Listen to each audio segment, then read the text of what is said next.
Hello everyone, आप सभी को पता होगा कि नीट 2025 का एप्लीकेशन फॉर्म स्टार्ट हो चुका है।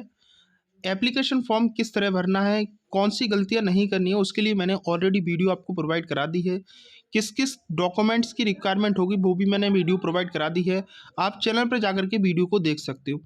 पूरा फॉर्म पेमेंट तक स्टेप बाय स्टेप मैंने पूरा बता दिया है, उस वीडियो को जाकर के कम्प्लीटली देख लें। दूसरा मैं आपको बता दूं कि इस वीडियो में आपको मैं बताने वाला हूँ क्वालिफाइंग कोड के बारे में। बहुत ज़्यादा कन्फ्यूज़न रहता है कि क्वालिफाइंग कोड जो है 1 सिलेक्ट करें, 2 सिलेक्ट करें, 3, 4, 5 कौन सा सिलेक्ट करें। तो यहाँ पर एक बहुत बड़ा कन्फ्यूजन स्टूडेंट्स के माइंड में बना रहता है।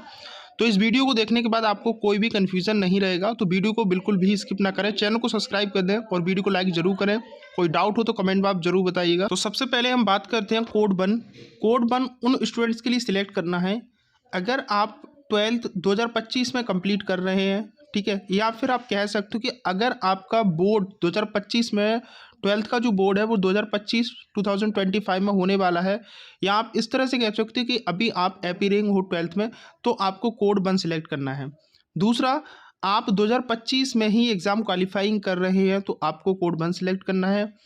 बोर्ड चाहे कोई सा भी हो, सीबीएसई बोर्ड हो, आईसीएसई बोर्ड हो, स्टेट बोर्ड हो, चाहे कोई अदर स्टेट बोर्ड हो या कोई और बोर्ड हो, तो आपको कोड 1 ही सिलेक्ट करना है।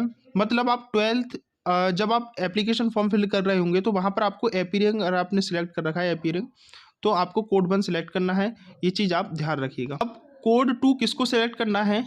ऐसे सभी कैंडिडेट जिन्होंने ड्रॉप किया हुआ है, या आप कह सकते हो कि 12th आपने 2024 में पास आउट किया है, ठीक है, या फिर 2024 से पहले किया है। मतलब यहाँ पर 2024 में आपने 12th किया था, बोर्ड आपके 2024 में हुए थे, 2023 में हुए थे, 2022 में हुए, मतलब 2024 या उससे पहले आपने 12th किया है, तो आपको कोड 2 सिलेक्ट करना है। ये चीज़ आप ध्यान रखें।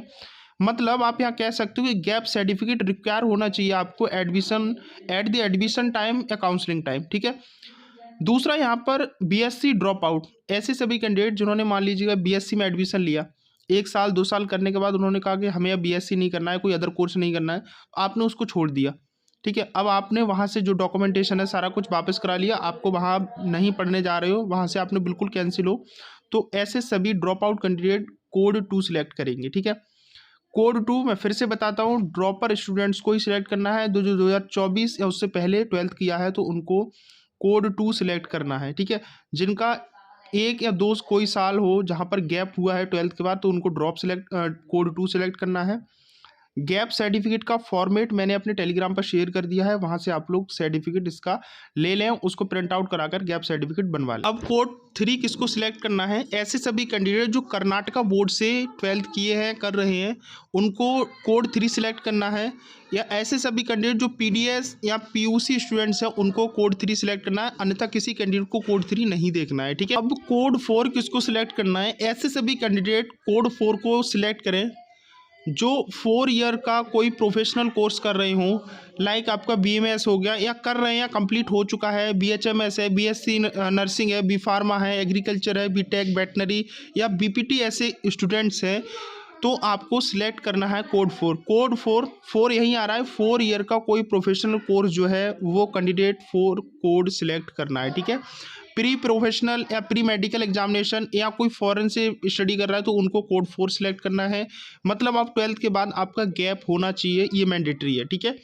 तो मैं फिर से एक बार रिपीट कर रहा हूँ, कोड 4 उनको सिलेक्ट करना है जिनको 4 ईयर का प्रोफेशनल कोर्स कर रहे हैं या कर चुके हैं, राइट। तो कोड 5 किसको सिलेक्ट करना है? कोड 5 उन कैंडिडेट को सिलेक्ट करना है जो बीएससी या 3 ईयर का कोई कोर्स कर रहे हो, लाइक बीएससी आप फर्स्ट ईयर में है, सेकेंड ईयर में है या थर्ड ईयर में है, आपने मतलब पास आउट नहीं किया है, तो आपको कोड 5 सिलेक्ट करना है। या फिर पीसीबी प्लस इंग्लिश आपके पास है तो आपको किसी कोर्स में, तो आपको कोड 5 सिलेक्ट करना है।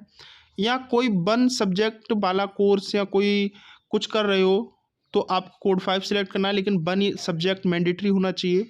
मतलब आप 12th के बाद आपने कोई गैप किया है तो आप यहाँ पर कोड 5 सिलेक्ट करना है, ठीक है। तो ध्यान देना, देखो कोड 5 कर दो, 1 2 कोई सा भी कर दो, लेकिन अगर आपने कुछ गलत भी सिलेक्ट कर दिया कोड, तो आपकी एडमिशन काउंसलिंग में कोई प्रॉब्लम आने वाली नहीं है। लेकिन गलत इन्फॉर्मेशन नहीं देना है। आपको जो कोड सिलेक्ट करना है वो देखकर करना है। अगर गलत भी सिलेक्ट हो जाता है तो कोई दिक्कत वाली बात नहीं हो। अब कोड 6 किसको सिलेक्ट करना है? कोड 6 ऐसे सभी कैंडिडेट सिलेक्ट करेंगे जिन्होंने बीएससी पास आउट कर लिया है, मतलब 3 ईयर का कोई जो कोर्स होता है, 3 ईयर प्रोग्रामिंग कोर्स, वो आपने पास आउट कर लिया तो आपको कोड 6 सिलेक्ट करना है। या फिर एटलीस्ट 2 सब्जेक्ट या फिर पीसीबी प्लस इंग्लिश का कोई है तो आपको कोड 6 सिलेक्ट करना है, राइट। तो यहाँ पर बिल्कुल भी कंफ्यूज ना हो। आपने 3 ईयर प्रोग्रामिंग कोर्स कोई हो अगर आप कर रहे हो, वो आपने कंप्लीट कर लिया है तो आपको कोड 6 यहाँ पर यूज़ करना है। ये चीज़ आप ध्यान रखिएगा। कोड 7 ऐसे सभी कैंडिडेट के लिए अप्लाई करना है जहाँ पर आप सिंपल वे में कह सकते हो एनआरआई कैंडिडेट, ठीक है। Any other examination equivalent to intermediate, या फिर आप सिंपल भाषा में कह सकते हो कि पीसीबी प्लस इंग्लिश, और सिंपल भाषा में इससे भी ज़्यादा कहो कि अगर आप एनआरआई स्टूडेंट हैं तो आपको कोड 7 सिलेक्ट करना है। बाकी कोई भी इसको ना देखे, केवल वही कैंडिडेट देखा जो एनआरआई कैंडिडेट है। एनआरआई कैंडिडेट केवल कोड 7 सिलेक्ट करना है, ठीक है। तो ये 7 कोड है। आई थिंक आपको कोई कन्फ्यूजन नहीं हुआ होगा। इसके अलावा आपको कोई कन्फ्यूजन लगता है तो कमेंट में आप लोग मेरी पूछ सकते हो। दूसरा, अगर आप फॉर्म फिल करते पे आप कोई गलत कोड फिल कर देते हो तो कोई दिक्कत वाली बात नहीं है, ठीक है। ऐसा नहीं कि अगर आपने कोड गलत सिलेक्ट कर दिया तो भाई आपको काउंसलिंग से बाहर हो जाओगे, एडमिशन नहीं मिलेगा, एग्जाम नहीं देने दीजिएगा। कोई दिक्कत वाली बात नहीं, कहीं रुकावट नहीं आने वाली। अगर कुछ समझ में नहीं आ रहा है तो कोड 2 आप सिलेक्ट कर दीजिएगा, ठीक है। बाकी आपको कोई डाउट है तो कमेंट में पूछिए।